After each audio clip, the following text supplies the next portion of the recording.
Welcome back, students. I am your SST teacher Vandana Joshi and you are watching SST June. Students, today we are going to study chapter Women, Caste and the Reforms, under which we will study few social evils, in which we will study about the Sati Pratha and child marriage and few social evils which were happened with the lower caste. Also, we will study the reforms, who were the reformers and how they done the reforms in that period. So, let's start our today's chapter. So, students, as we know, during the 18th century, there were a number of social evils were there in our society, and the condition of women was very deteriorating. And if we talk, not only the condition of women, even few malpractices like untouchability was also in our society. So one by one we will see as a revision of this chapter. So first we will see the condition of women, and we also see the evils through which the women suffered during that time. So during the medieval period and the early modern period, the status of women was very low. Several levels like child marriage, sati, female infanticides, Pardha system and polygamy was also in practice.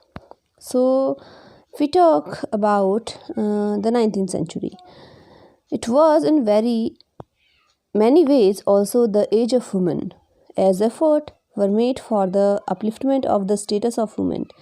So the age of women for the marriage was also increased. So first we will see the story one by one with the different evils. So first discuss about sati. So in the 19th century, very common and most inhuman custom was the sati. Women were required to burn themselves on the funeral pyre of their husbands. Women who did it willingly were considered sacred and were revered as sati. Those who opposed or who objected on that were forcibly pushed on to the burning pyre. And this inhuman practice was tried to be glorified during that time. Second evil was child marriage. The custom of child marriage denied girl children to have pleasure of childhood. Often girls who were married to much older men were widowed at an early age. Thus, they could not get the opportunity for mental development.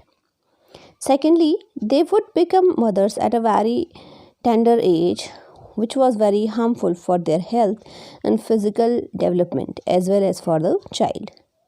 But after the British government, they passed an act of age of consent age in 1891. It determined the age of marriage as 12 years.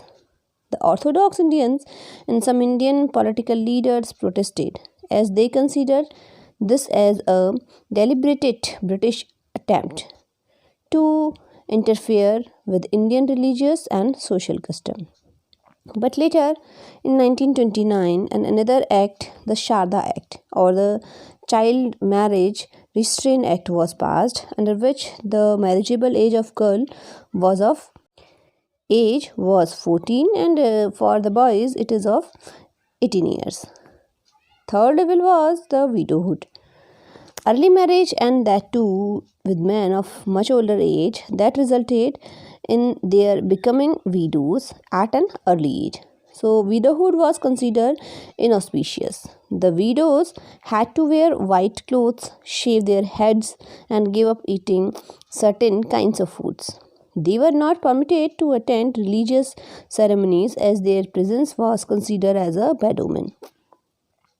So after seeing these type of social evils with the women's, many reformers were there, those contributed on that. So first of all, Swami Dayanand Saraswati, and what he did an outstanding work on that.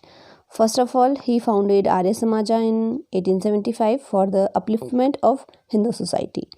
He favored the upliftment of women, and he opposed custom of sati and child marriage. and supported widow remarriage.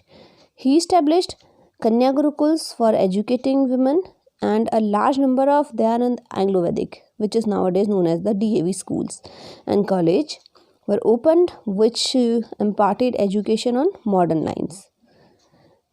Under which we can take the second name of Sir Syed Ahmad Khan. He also known as for his upliftment of the Muslim widows, especially the Muslim women's, and to abolish the evil privileged in the Muslims. He denounced the Parda system. Another name was of Dadabhai Naoroji. He also a prominent social reformer of Maharashtra. He was known as the Grand Old Man of India. He made grand efforts for the upliftment of the Parsi women in matter of inheritance and marriage. But the main name, if we want to take, that is of Raja Ram Mohan Roy. Raja Ram Mohan Roy was one of the first reformer of India, a rationalist and a reformist leader born in a conservative Brahmin family in Bengal. He played a very important role in the abolition of the Sati system in 1829 with the help of the Governor General William Bentinck. He set up a social organization in Kolkata in 1828. This organization was called Brahma Samaj. Brahma Samaj believed in one God. It believed in the upliftment of women. He favored educating women and giving them the right to inherit property. Second name is of Ishwarchand Vidyasagar. He was a great scholar, reformer, rationalist, and the humanist. He was a staunch supporter of women's education. He developed drink water Bethune to establish the Bethune School, the first Indian school for girls, in 1849. His greatest contribution was to cause of widows' development. His efforts were appreciated by Governor General Lord Dalhousie. The Widow Remarriage Act 1856 was brought about by the uprising efforts of Ishwarchand Vidyasagar. He was the inspiration behind the first lawful Hindu widow remarriage on 7 December 1856. Now look upon the caste rebels and the social reformers who fought against the caste system. The caste system, which had existed in India since ancient time, had divided society into high and low castes. In Hindu society, the Brahmins were the most privileged caste, while the outcasts were the most underprivileged. In the subsequent years, members belonging to the higher caste began ill-treating people belonging to the lower caste, and gradually it became a kind of ignorance of the lower caste and a social practice. So for that, few arguments against the caste system were there. That is the lack of unity. The Hindu society had become very rigid and complex. Due to caste and subcaste divisions, there was no unity among different castes, so they could not face the inverts unity. And conservation to other religion was there. No personal growth was there. Anti-democratic society and narrow outlook was there. So to remove these type of practices, some contribution of the social reformers were also there. So under which first let's see about Swami Vivekanand. Swami Vivekanand was a great scholar. He was an ardent disciple of Ramakrishna Paramhans. He was against superstition customs. He believed that all people were equal and opposed discrimination based on caste and religion. According to him, it is not the caste of a man that mattered, but his inheritance. No religious text advocates the caste system. In 1898, he established the Ramakrishna Mutt in Belur. This was opened to all people without any distinction of religion, race, or caste. He wanted the spread of education to the masses, both men and women. Next name on that we can take of Jyotirao Phule. Also, he is known as Jyotiba Phule. He was a great scholar, reformer, advocate of the cause of oppressed sections of society. He was born in a low caste Mali family in 1827. Jyotiba Phule was highly inspired by Thomas Paine's book Right of Man and developed a sense of social justice in 1873. He wrote a book, Gulamgiri, which meaning slavery. The work was dedicated to all Americans who had fought for free slaves to their country. In 1873, he founded a social organization which known as Satya Shodhak Samaj, whose membership was open to people of all religion. The main aim of the association was to liberate the Shudras. He wanted to eliminate the stigma of untouchability from Indian society. In the same series, we can take the name of Dr. Bhim Rao Ambedkar. Bhim Rao Ramaji Ambedkar was born on 14th April 1891 at Mahou. He belonged to the Mahar caste and as a child had to tolerate a lot of injustice. As a student, he was made to sit outside the class and was not allowed to drink water from the same tap as the upper caste children. So he wanted to end untouchability, caste discrimination and the exploitation of the untouchables. So first he established a Bahishkrit Hitkarni Sabha or Depressed Class Welfare Association in 1924 in Bombay for the moral and material progress of the untouchable.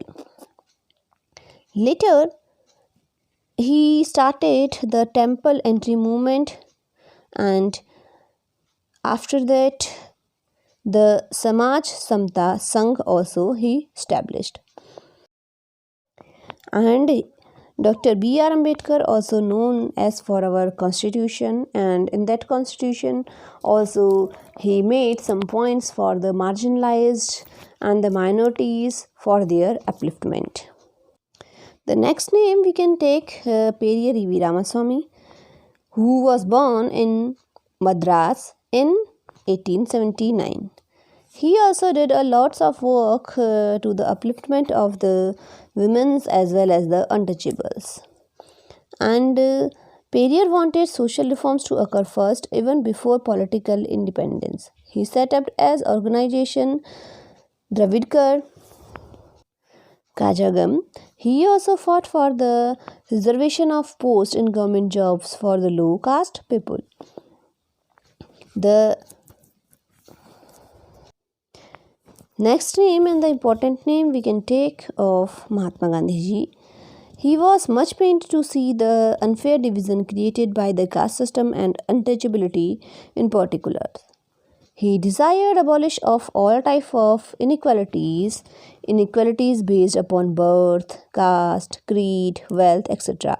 He worked for the upliftment of untouchables, whom he called children of God. He started the publication of a weekly paper Harijan, which was published in English and Hindi. He also founded the Sabarmati Ashram in Gujarat and also did the work for the upliftment of the lower caste and fought for the equality as well. So students, it was the short revision of the chapter Women, Caste and the Reform, in which you have seen the social levels and the people who reformed for that, who fought for that, and how these social levels were removed. Still these are existing in our society, but not in that manner as it were existed earlier. So here the revision of this chapter is completed. I am providing you few question and answer which you can note down in your SST notebook.